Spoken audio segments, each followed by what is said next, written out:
Welcome to Black Health, a weekly talk show discussing medical issues afflicting and impacting the Black South Florida community. Now introducing our host, Dr. Michelle Kirwan-Blythewood.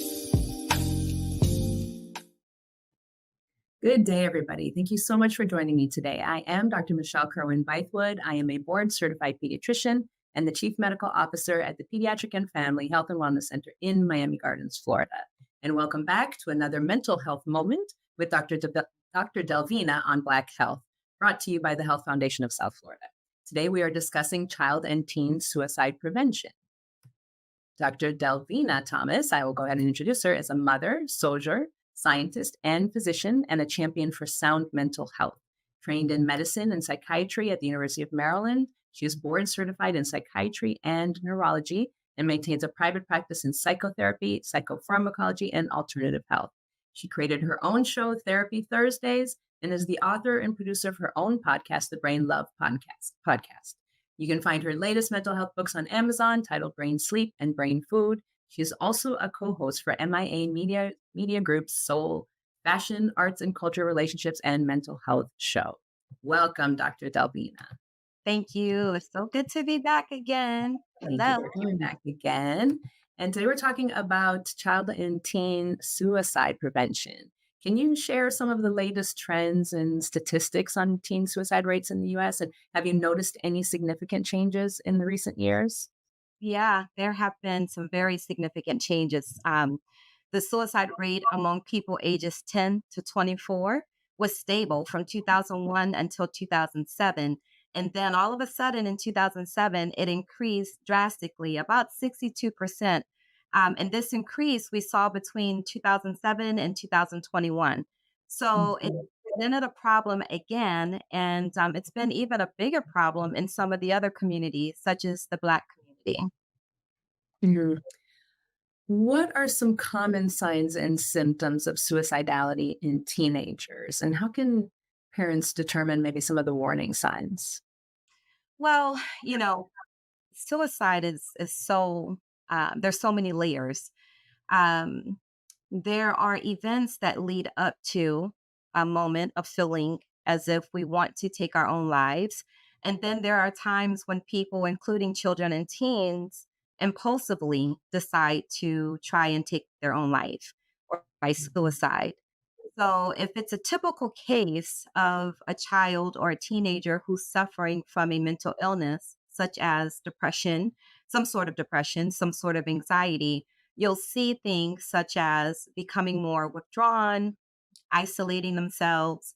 Sometimes they absolutely appear to be sad or they're crying a lot. They stop doing things that they typically would do for fun. They may not be hanging out with family or hanging out with friends. They're, as I said, isolating a lot. They're in their rooms. They're not spending time with family. They don't like going to school, or maybe their work, their grades worsen. They're not behaving the same. Sometimes they get angry as well. Teenagers can already kind of be labile or have fluctuating moods. So those typical, one moment I'm okay, the next moment I'm angry, another moment maybe I'm crying over, spilling juice in the kitchen or something like that. These things worsen. And you may also find that their sleep patterns change and their appetite changes as well. Are there any differences in Black teens compared to other demographics? Differences, you mean in how these symptoms manifest? No. Mhm. Yeah, they present pretty similar. But when you ask about differences, we have seen differences in these rates of suicides. We're noticing that it seems like for melanated mental health professionals that there's not enough attention being given to our children and our Black youth. A lot of Black youth are facing challenges. These challenges are extensions of the home life, and it's leading to higher rates of suicides amongst our Black children. Rates we've never seen before. They've done longitudinal studies, and in these studies, they're showing that the rates continue to climb. It's the second leading cause of death in our children, ages 10 to 14, and the third leading cause of death in our adolescents, ages 15 to 19. And that's a huge problem that we have to address. That is just unimaginable. And I imagine COVID probably exacerbated all of this. I know you said the rates rose from 2007, I think you said, to 2021. But I can imagine there was definitely an uptick during the years of COVID, because since COVID, as a pediatrician, I have definitely seen much more anxiety and much more depression than I saw prior to COVID. Yeah. Um, Okay. are there any biological or inherited factors to suicide? So, in terms of genetics and biological factors, that's more so depressive disorders and anxiety disorders and mental illnesses, things like bipolar or schizophrenia. Suicide itself is not genetically linked. However, we talk about nature and nurture, right? Um, Mhm. so when you talk about situations in the home that can then influence a person and that person's thought processes and the decisions that they make, that can be something that we pass down from from one person to the next. So if mom doesn't know how to deal with stress, does not know how to resolve conflicts, is a person who's very anxious, who yells a lot, these things can be passed on to the children. And so you're passing on to your child the inability to resolve conflicts. You're teaching that child impulsivity. You're teaching the child just certain bad habits that can then become risk factors to things like depression or suicidal thinking that could potentially actually become a suicide attempt. Mhm.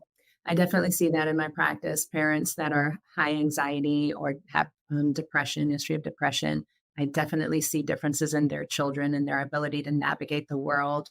They have a lot more complaints, stomach aches, headaches, this hurts, that hurts, over and over and over again. And you chase these symptoms, and it's usually boils down to stress, anxiety, and Mhm. sometimes depression. What are some factors that place teens at a higher risk for suicide? Yes, ma'am.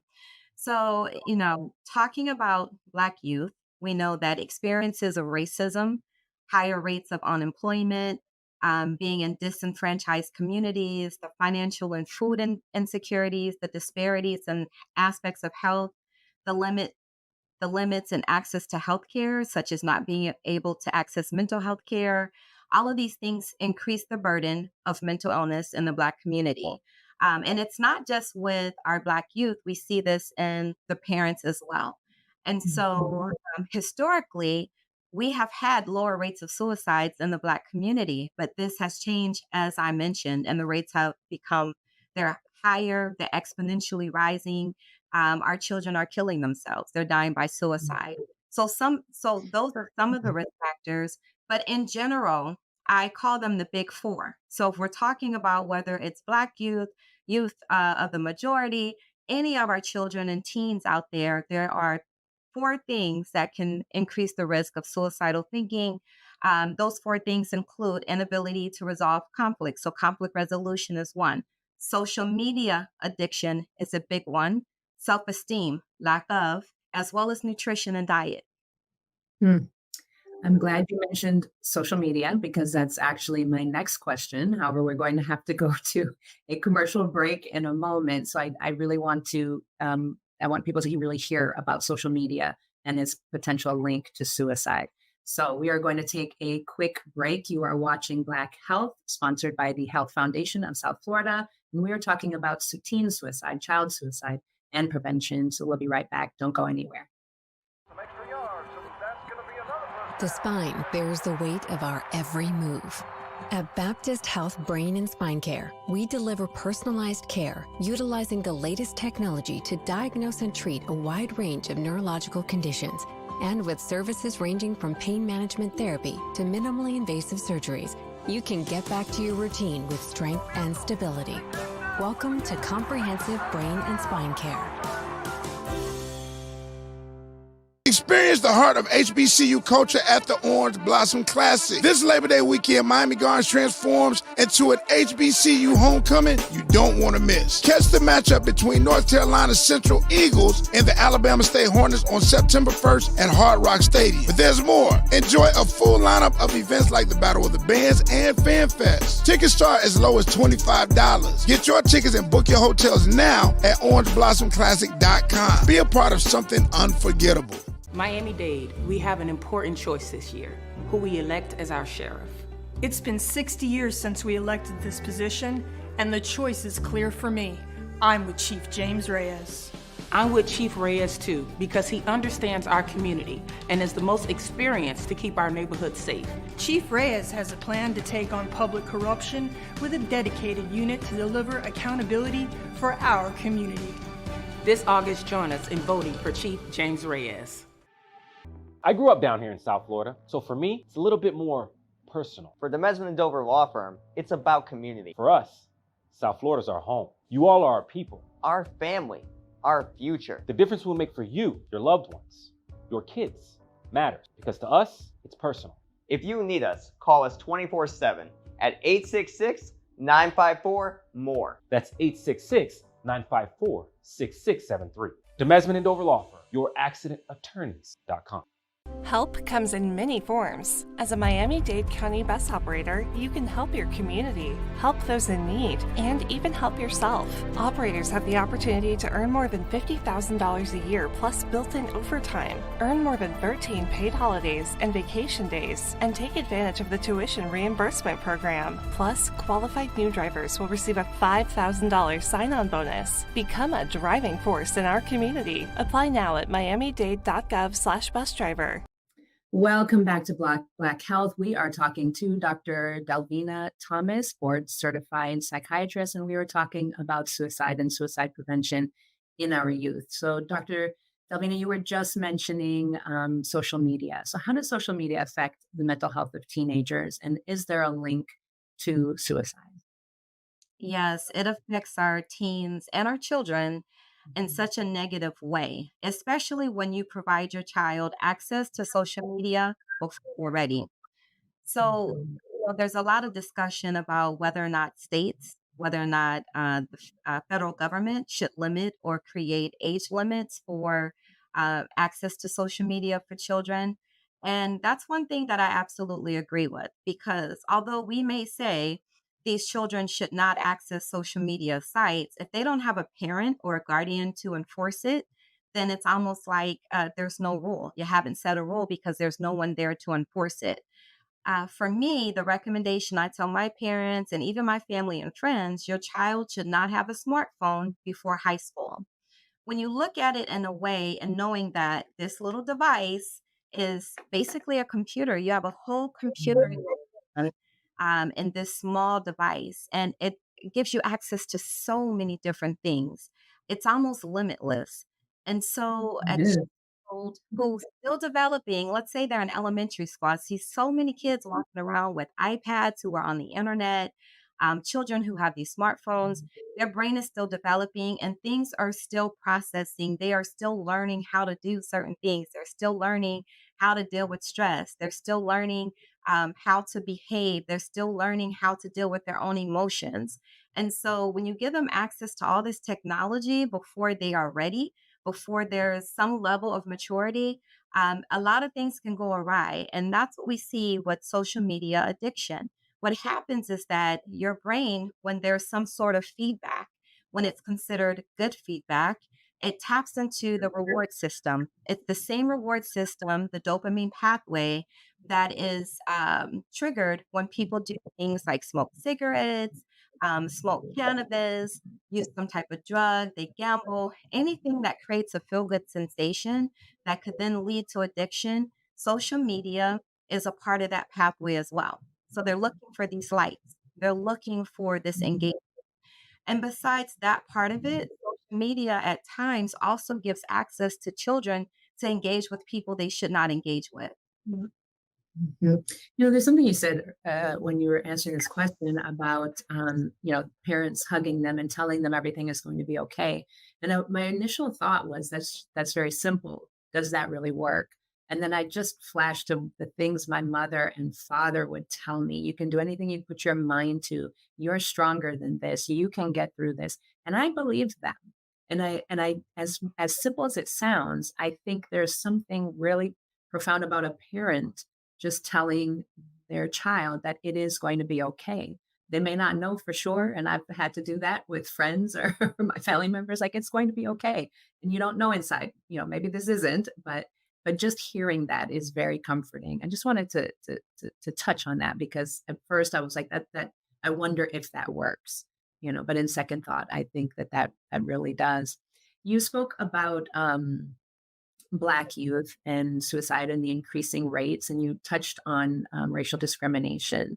I would like to go back to that, dig a little deeper into racial discrimination and its effect on Black children, Black teens, because racial discrimination is something that we experience as Black people, experience from childhood through adulthood, and that compounding effect, that compounding stress over time, I'm sure is in part responsible for our higher rates of high blood pressure, diabetes, you name it. We lead in most illnesses. So I just want to spend a little time on that. Sure. So you mentioned the physical consequences of ongoing stress, ongoing racism, and microaggressions. You know, people, when they think about racism and discrimination, I think a lot of times we think about the overt types of situations, but it ain't always plain in sight. And that's the thing that causes us to be unsettled and uneasy. Maybe for your child, it's something the teacher said in the classroom that made him or her feel uncomfortable and made him or her question, wait a minute, is this one of these things my parents have told me about? For us as adults in the workplace, it's a suggestion or it's a subtle statement that's made or something subtle, some kind of subtle behavior. And just simply the act of questioning yourself as to whether or not you saw or heard what you thought you saw or heard is enough to make you unsettled. It's enough to evoke stress and frustration. And that's enough to cycle into sleeping problems, nervousness, at times feeling that, we sometimes we catastrophize. So we might feel like, okay, my situation, this is not a good situation because these things are always happening. We start to generalize. And I think that's where, for some people, the imposter syndrome comes in. Because remember, I mentioned my big four. Self-esteem was one of those big four. If your family did not raise you in a household where they instilled in you to have confidence, to believe in yourself, to have self-respect, to have self-esteem, and to believe you can do anything and that you belong, imposter syndrome is right around the corner looking at you, staring you in your face when there's questionable situations happening to you. So this is why self-esteem is important and it needs to be shaped in childhood. It has to start early. There was one other thing I wanted to make about the racism. Oh, the other thing is racism can be something as simple as you can't act or behave a certain way when you're at work because it's considered a Black thing or a Black girl thing. Or maybe there was a point in time when we would only wear our hair a certain way because we couldn't wear our hair in what was considered an ethnic style, pardon me. And even the car you drive, the music you listen to when you're pulling into the garage, all those things are subtle ways to sort of restrain us and suffocate us. And if you don't have a good outlet or coping abilities, that can really manifest and cycle into a lot of mental health challenges. Thank you for that. We actually do need to take another commercial break. You are watching Black Health, sponsored by the Health Foundation of South Florida. We will be right back with Dr. Delvena Thomas, and we will talk a little bit about suicide prevention when we come back to wrap up the show. Stay tuned. The spine bears the weight of our every move. At Baptist Health Brain and Spine Care, we deliver personalized care utilizing the latest technology to diagnose and treat a wide range of neurological conditions. And with services ranging from pain management therapy to minimally invasive surgeries, you can get back to your routine with strength and stability. Welcome to Comprehensive Brain and Spine Care. Experience the heart of HBCU culture at the Orange Blossom Classic. This Labor Day weekend, Miami Gardens transforms into an HBCU homecoming you don't want to miss. Catch the matchup between North Carolina Central Eagles and the Alabama State Hornets on September 1st at Hard Rock Stadium. But there's more. Enjoy a full lineup of events like the Battle of the Bands and Fan Fest. Tickets start as low as $25. Get your tickets and book your hotels now at orangeblossom.classic.com. Be a part of something unforgettable. I'm your mayor, Daniela Levine Cava. 3 years ago, I made a promise to build a government that listens, responds, and innovates for the future. And we've done just that. Now my opponents are falsely attacking my record, trying to divide our community. We've cut property tax rates, we've empowered small businesses to thrive. While they attack me, I'm committed to attacking our problems with clear solutions. It's what I promised to do 3 years ago, and it's my promise to you once again. Let's continue to get the job done together. I grew up down here in South Florida, so for me, it's a little bit more personal. For the Mesman and Dover Law Firm, it's about community. For us, South Florida's our home. You all are our people. Our family, our future. The difference we'll make for you, your loved ones, your kids, matters, because to us, it's personal. If you need us, call us 24/7 at 866-954-MORE. That's 866-954-6673. The Mesman and Dover Law Firm, youraccidentattorneys.com. Help comes in many forms. As a Miami-Dade County bus operator, you can help your community, help those in need, and even help yourself. Operators have the opportunity to earn more than $50,000 a year plus built-in overtime, earn more than 13 paid holidays and vacation days, and take advantage of the tuition reimbursement program. Plus, qualified new drivers will receive a $5,000 sign-on bonus. Become a driving force in our community. Apply now at miamidade.gov/busdriver. Welcome back to Black Health, sponsored by the Health Foundation of South Florida. We are talking about teen suicide, child suicide, suicidality, and prevention. Dr. Delvena, just touch on treatment for suicide, for the mental health challenges that lead to suicidality, and then we'll talk about prevention. We don't have a lot of time left, but. So treatment starts in the home. And what I'm referring to as treatment is prevention. Prevention is communication. Prevention is allowing your child to express themselves and not shutting them down.